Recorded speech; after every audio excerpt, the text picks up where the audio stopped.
இப்ப நான் எஸ்ஐஆர் தூய்மையா நடந்ததான்றதுக்கு ஒரே ஒரு செய்தியை மட்டும் தேர்தல் ஆணையத்தை பார்த்து கேட்க விரும்புறேன். நீக்கப்பட்டவர்களினுடைய பட்டியலை கொண்டு வந்து கொடுங்கள்னு சொன்னது யாரு? நீங்களோ நானோ இல்ல, உச்சநீதிமன்றம். அப்ப உச்சநீதிமன்றம் நீக்கப்பட்டவர்களுடைய பட்டியலை கேட்கிற போது கொடுக்க வேண்டிய தார்மீக கடமையும் பொறுப்பும் தூய்மையான எஸ்ஐஆரை நடத்தி இருக்கிற தேர்தல் ஆணையத்துக்கு இருக்குதானே? ஏன் இந்த தூய்மையான எஸ்ஐஆரை நடத்திய தேர்தல் ஆணையம் அந்த ஆவணங்களை நீதிமன்றத்தில் கொடுக்க முடியாது என்று சொன்னது? அதுக்கு மட்டும் நீங்க பதில் சொல்லுங்க.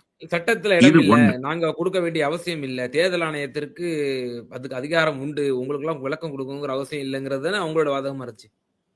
ரைட், ஓகே, சூப்பரான செய்தி. இப்ப இன்னொரு பாயிண்ட், சட்டத்துல இடம் இல்ல, அதனால தேர்தல் ஆணையம் கொடுக்க முடியாது. அப்படியே நம்ம வச்சுக்குவோம். சட்டத்துல என்ன சொல்லி இருக்குங்கிறத நம்ம பின்னும் பிற்பாடு ஒரு நேர்காணல்ல தெளிவா பேசுவோம். சட்டத்தின்படி தேர்தல் ஆணையம் நடந்துருச்சு. தேர்தல் ஆணையத்தினுடைய சட்ட விதி இன்னொரு முக்கியமான செய்தியை சொல்லுது. என்ன சொல்லுதுன்னு சொன்னா, வாக்காளர்கள் புதிதாக சேர்க்கப்பட்டாலோ அல்லது வாக்காளர்கள் நீக்கப்பட்டாலோ அது குறித்த ஆவணங்கள் தேர்தல் ஆணையத்தினுடைய இணையதளத்தில் கிடைக்க பெறும் என்கிற உறுதியை தேர்தல் ஆணையம் ஒவ்வொரு தேர்தலின் போதும் செய்து முடிக்கிறோம். புரியுதா உங்களுக்கு? இது யாருக்கு பொருந்தும்னா, நீக்கப்பட்டிருந்தால் எனக்கு பொருந்தும், சேர்க்கப்பட்டிருந்தால் உங்களுக்கு பொருந்தும். மாதவபுரா தொகுதியில 33% வாக்காளர்கள் புதிதாக சேர்க்கப்பட்டார்கள். சேர்க்கப்பட்டதினுடைய விதிமுறை ஃபார்ம் 6, ஃபார்ம் 7 மூலமாக சேர்க்கப்பட்டார்கள். இந்த டேட்டாவை நாங்க எடுத்துட்டோம்.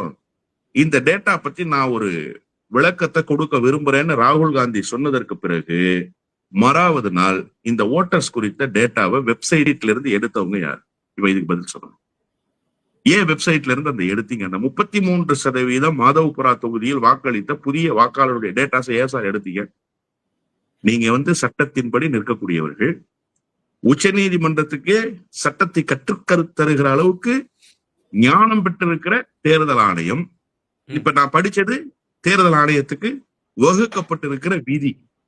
இந்த விதி நாடாளுமன்ற மைய மண்டபத்தில் வைக்கப்பட்டு நாடாளுமன்றத்தினுடைய நாயகர்கள் எல்லாம் விவாதித்து சட்டம் இயற்றப்பட்டு தேர்தல் ஆணையத்துக்கு வழிகாட்டு நெறிமுறையாக சொல்லப்பட்டிருக்கு. அப்படிதானே? அதுல ஒண்ணு மாற்று கருத்து இல்ல.